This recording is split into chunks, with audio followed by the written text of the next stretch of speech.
Kali ini, kita akan membahas tentang salah satu makhluk gaib yang terkenal banget di Indonesia, yaitu Genderuwo. Sering dengarkan cerita tentang Genderuwo yang suka gangguin orang? Nah, daripada penasaran, mending kita bahas tuntas di video kali ini. Dari cerita rakyat yang beredar, Genderuwo ini digambarkan sebagai sosok tinggi besar, berbulu lebat, pokoknya serem deh. Katanya sih, Genderuwo ini suka banget sama tempat-tempat gelap dan lembab.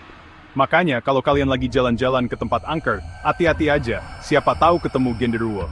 Nah, di video kali ini, kita nggak cuma bahas tentang cerita seramnya aja, tapi juga sejarah, fakta-fakta unik, sampai cara ngatasin Genderuwo kalau dia gangguin kita. Penasaran kan? Yuk, langsung aja kita mulai.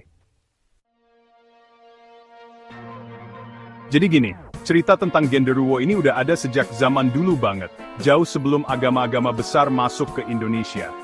Waktu itu, masyarakat kita masih percaya sama yang namanya animisme dan dinamisme, yaitu kepercayaan terhadap roh-roh leluhur dan kekuatan alam. Nah, Genderuwo ini dipercaya sebagai salah satu manifestasi dari roh-roh tersebut. Ada yang bilang Genderuwo itu jelmaan orang yang meninggal secara tidak wajar. Nah, ada juga yang bilang Genderuwo itu penunggu tempat-tempat keramat. Cerita tentang Genderuwo ini paling banyak berkembang di Pulau Jawa, terutama di Jawa Tengah, Jawa Timur, dan Yogyakarta. Tapi meskipun ceritanya beda-beda di setiap daerah, intinya tetap sama. Genderuwo itu makhluk gaib yang kuat dan bisa aja gangguin manusia. Kalian pasti penasaran kan, Genderuwo itu sukanya apa sih? Nah, berdasarkan cerita yang beredar, Genderuwo itu suka banget sama tempat-tempat yang gelap, lembab, dan sepi. Pokoknya tempat-tempat yang jarang dikunjungi manusia deh. Contohnya kayak pohon beringin tua, gua, rumah kosong, atau bangunan tua yang udah lama nggak ditempatin.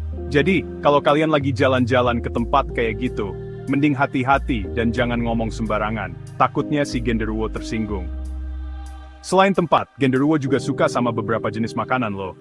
Konon katanya Genderuwo itu suka banget sama telur ayam kampung, kopi hitam pahit, dan kemenyan. Bahkan, ada juga yang bilang Genderuwo suka sama bau amis darah. Serem juga ya? Walaupun Genderuwo ini terkenal kuat dan menyeramkan, tapi tenang aja, ada kok cara buat ngusir atau ngehindarin gangguan Genderuwo. Pertama, kalian bisa gunain suara adzan atau bacaan ayat suci Al-Quran. Katanya, Genderuwo itu paling takut sama suara-suara suci kayak gitu. Jadi kalau kalian lagi di tempat yang menurut kalian angker, coba deh putar murotal Al-Quran atau kumandangkan adzan. Kedua, Genderuwo juga takut sama cahaya terang, terutama api dan lampu. Makanya, kalau kalian lagi di tempat gelap dan ngerasa ada yang aneh, coba deh nyalain senter atau api unggun. Ketiga, kalau kalian nemuin pohon besar atau tempat yang dicurigai jadi sarang Genderuwo, mending jangan dirusak atau diganggu. Soalnya, Genderuwo bisa marah dan ngamuk kalau tempat tinggalnya dirusak. Nah, sekarang gimana caranya kita tahu kalau di sekitar kita ada Genderuwo? Tenang, ada beberapa ciri-ciri yang bisa kalian perhatiin. Pertama, Genderuwo itu kan terkenal dengan bau badannya yang anyir dan busuk. Jadi, kalau tiba-tiba kalian nyium bau anyir atau busuk tanpa sebab yang jelas, bisa jadi itu pertanda Genderuwo lagi ada di sekitar kalian. Kedua, Genderuwo juga sering ditandai dengan suara-suara aneh, seperti suara langkah kaki berat, suara orang batuk, atau suara tawa yang menakutkan. Ketiga, kalau kalian ngerasa tiba-tiba merinding, bulu kuduk berdiri, atau perasaan gak enak tanpa sebab yang jelas, bisa jadi itu juga pertanda Genderuwo lagi ngawasin kalian. Nah, itulah tadi beberapa fakta menarik tentang Genderuwo, makhluk gaib yang melegenda di Indonesia.